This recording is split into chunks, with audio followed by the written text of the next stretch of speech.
This is macOS Ken. A call for Apple design to become unstuck. The Indian government gets ugly with Apple. And an iOS beta meets Mr. Bungle. It is Thursday, the 4th of January, 2024. I'm Ken Ray, and this is news from macOS Ken. Brought to you by yours truly and supported by people like you, patrons through Patreon. Find out more and add your support at patreon.com/macOSCan. Starting with a piece from MarketWatch. D.A. Davidson analyst Gil Luria picked up coverage of Apple shares with a neutral rating late Tuesday, warning that the company needs to get unstuck when it comes to generating exciting new things. Picked up, by the way, from Tom Forte, who'd already had a neutral or hold rating on Apple shares and a price target of $180. TipRanks shows Luria with no stated price target on Apple shares. He's got opinions, though. Quoting his Apple covering debut, while Apple has continued to introduce new form factors, especially within the wearables category, the handset and watch form factors have seemed to plateau over the last 3 to 4 years.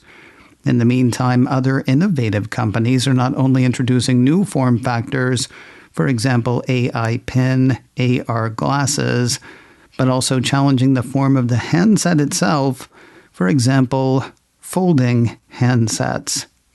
Add to all that the well-worn concerns about iPhone in China. Homegrown competition has an advantage, according to Luria, while buyers in India are said by the analyst to be seeking more compelling products given the amount iPhones cost compared to the amount of money made by the average consumer on the subcontinent. He thinks Apple might do well with the generative AI play, though MarketWatch says he questions whether the company would see much traction with a hypothetical generative AI app store. Kind of curious that he doesn't mention Apple Vision Pro. Anyway, the MarketWatch piece doesn't mention any mention. Now here's one that might get Luria's goat, assuming he's heard about it and he's got a goat to get. Over the holidays, Bloomberg ran a piece saying that Apple's VP of iPhone and watch product design, Tong Tan, is leaving the company.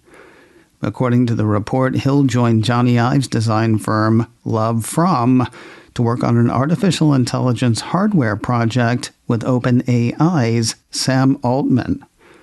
Bloomberg says the work on the AI hardware marks one of the most ambitious efforts undertaken by Ive since he left Apple in 2019 to create LoveFrom.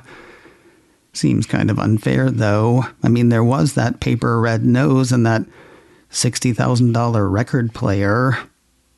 Ive's hope, according to the report, is to turn the AI device work into a new company, but development of the products remains at an early stage.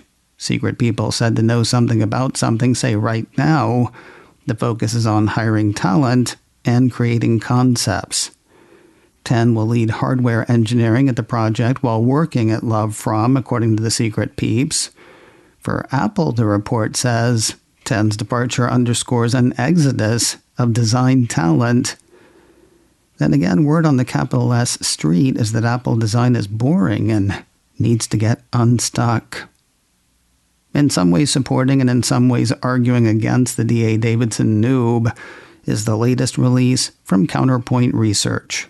The good news for Apple, the premium smartphone market, pretty much where iPhone lives, grew in 2023 by the firm's reckoning.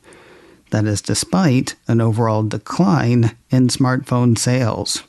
While Apple continues to control well over half the premium segment, it no longer controls the 3/4 of the segment it controlled last year.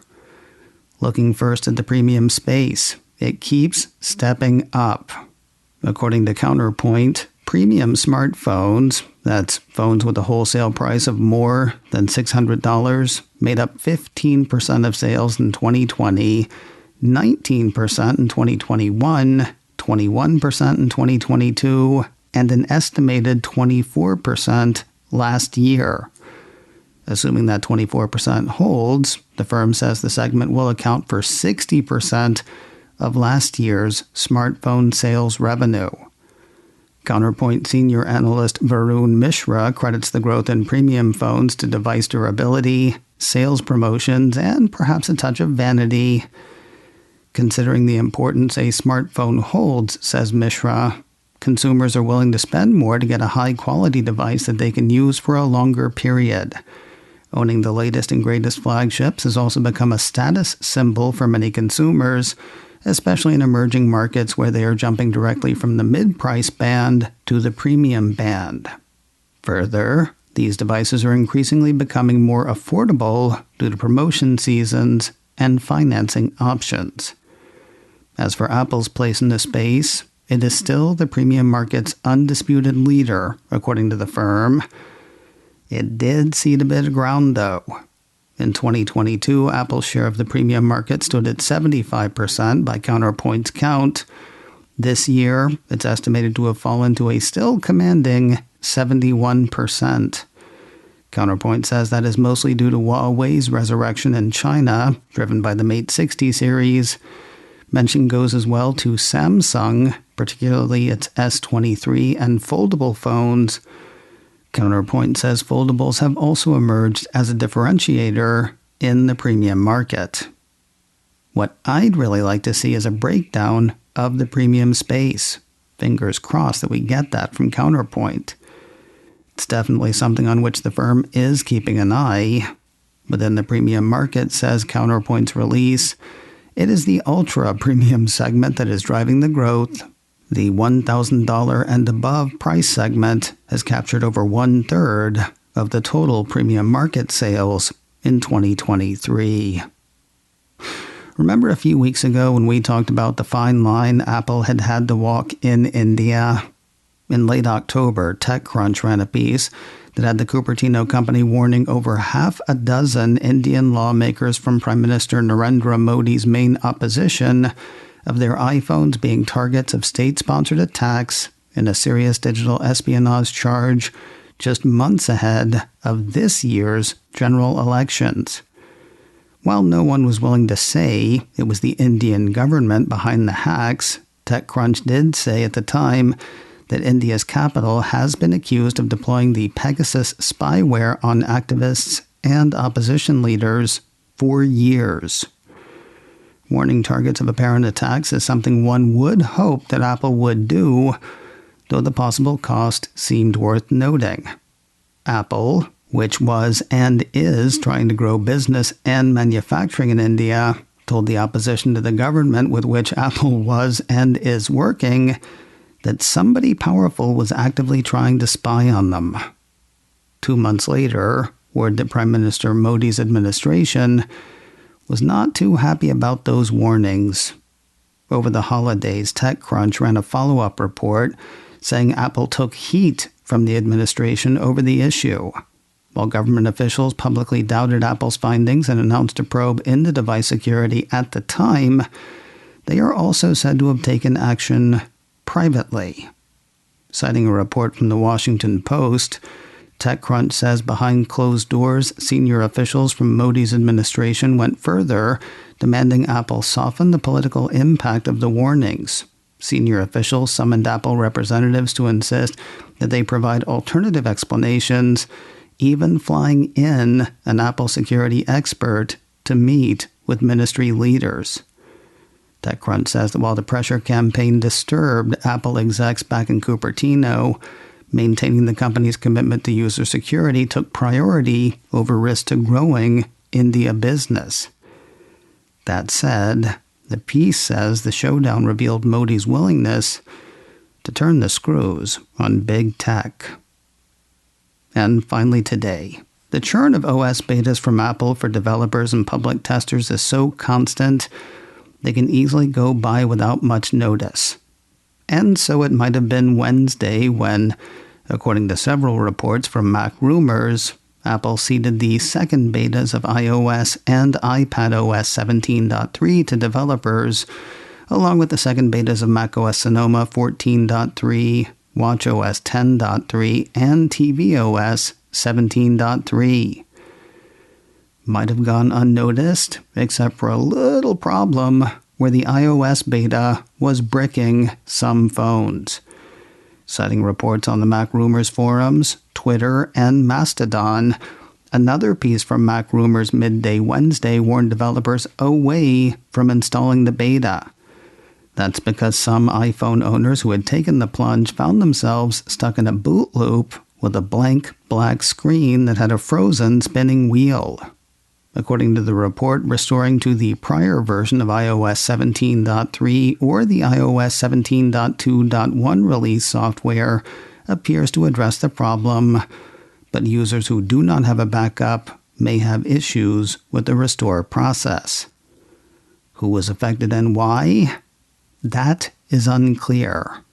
Not all iPhone users appear to be affected, according to Mac Rumors, as some iPhones updated to iOS 17.3 Beta 2 have come through fine. Apple issued no comment on the problem, choosing deeds over words. Not long after news of the bricking and its own prediction that Apple would pull the beta, Mac Rumors ran yet another report saying Apple had pulled the beta. Or betas, it turns out. According to the follow-up to the follow-up, 3 hours after releasing the second betas of iOS 17.3 and iPadOS 17.3, Apple has pulled the updates from the Developer Center and over the air, meaning they are no longer available to download and install. Seems kind of strange that both the iOS and iPadOS betas were yanked. I know I joke about them being the same operating system, but the boot loops only seem to have bricked iPhones, not iPads. Anyway, maintain backups and only install developer betas on test devices or old devices you're not using. Or do what you want. I'm not your dad.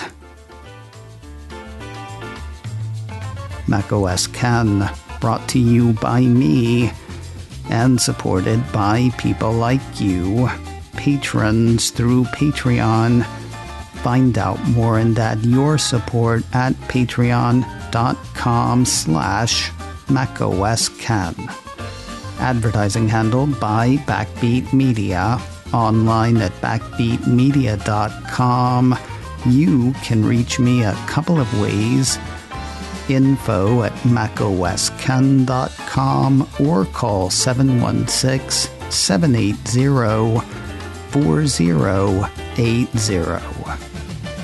Until next time, that is news from macOS Ken. I'm Ken Ray.